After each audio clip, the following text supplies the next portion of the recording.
Slick back. No, slick back. That's what I said. Slick back. No, nigga, I'm a pimp named Slick back. Pimp named Slick back. Pimp named Slick back. Nigga, are you deaf? I'm a pimp named Slick.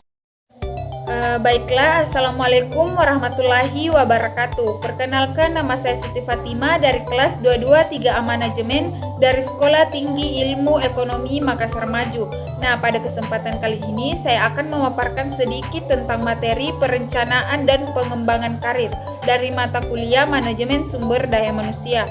Adapun poin-poin yang dapat saya bahas kali ini yaitu yang pertama, pengertian karir, perencanaan karir, dan pengembangan karir. Dan yang kedua, konsep perencanaan karir.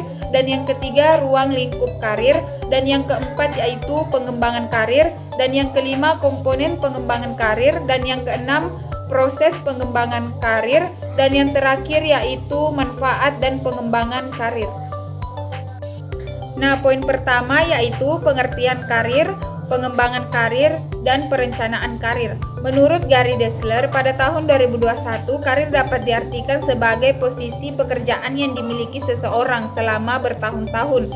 Sedangkan pengembangan karir adalah serangkaian aktivitas seumur hidup seperti lokakarya yang berkontribusi pada eksplorasi pembentukan, keberhasilan, dan memenuhi karir seseorang. Sedangkan perencanaan karir adalah proses yang disengaja sehingga seseorang menjadi sadar akan keterampilan, minat, pengetahuan, motivasi, dan karakteristik pribadi mereka.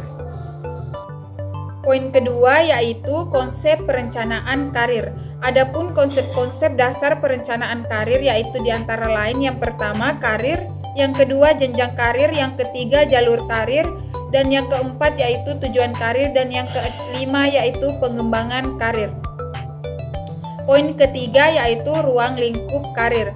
Di dalam ruang lingkup perencanaan karir mencangkup hal-hal sebagai berikut. Yang pertama, perencanaan jenjang jabatan atau pangkat karyawan. Yang kedua, perencanaan tujuan-tujuan organisasi atau perusahaan. Dan poin keempat yaitu pengembangan karir. Pengembangan karir mengacu pada serangkaian program yang dirancang untuk mencocokkan kebutuhan individu, kemampuan, dan tujuan karir dengan peluang saat ini dan masa depan dalam organisasi. Poin kelima yaitu komponen pengembangan karir. Menurut Sumiono, pada tahun 1996 ada 4 yang perlu diperhatikan dalam pengembangan karir, yaitu yang pertama, keahlian dan keterampilan. Untuk pengembangan karir, seseorang perlu meningkatkan keahlian dan keterampilan yang relevan dengan bidang pekerjaannya. Hal ini dapat dilakukan melalui pendidikan, pelatihan, pengalaman kerja, dan mengikuti perkembangan industri atau profesi. Dan yang kedua, jaringan dan hubungan, di mana yang dimaksud membangun jaringan dan hubungan yang baik dengan orang-orang industri atau bidang kerja yang relevan penting untuk pengembangan karir. Jaringan ini dapat membantu dalam mendapatkan informasi, kesempatan kerja, dan dukungan dari orang-orang yang memiliki pengaruh. Yang ketiga yaitu visi dan tujuan karir, di mana penting untuk memiliki visi dan tujuan yang jelas tentang arah karir yang diinginkan. Dengan demikian, tujuan yang jelas, seseorang dapat membuat rencana dan mengambil langkah-langkah yang tepat untuk mencapai tujuan tersebut. Dan yang keempat, pengelolaan diri, di mana yang dimaksud pengembangan karir juga melibatkan pengelolaan diri yang baik. Ini mencangkup kemampuan untuk mengelola waktu, mengatur prioritas, mengatasi tantangan, dan mengembangkan sikap profesional yang positif.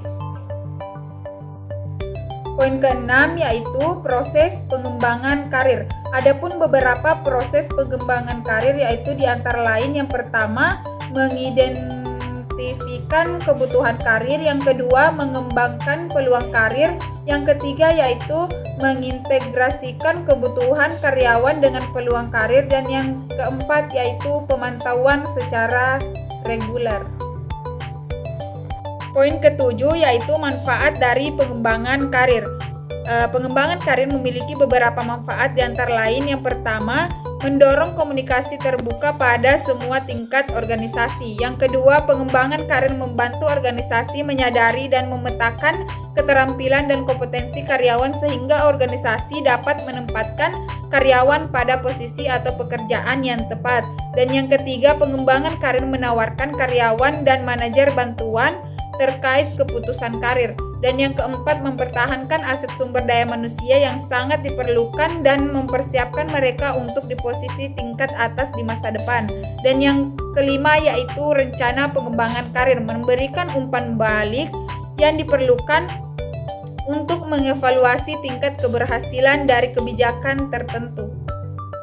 Nah, baiklah, itulah yang dapat saya paparkan sedikit tentang materi perencanaan dan pengembangan karir.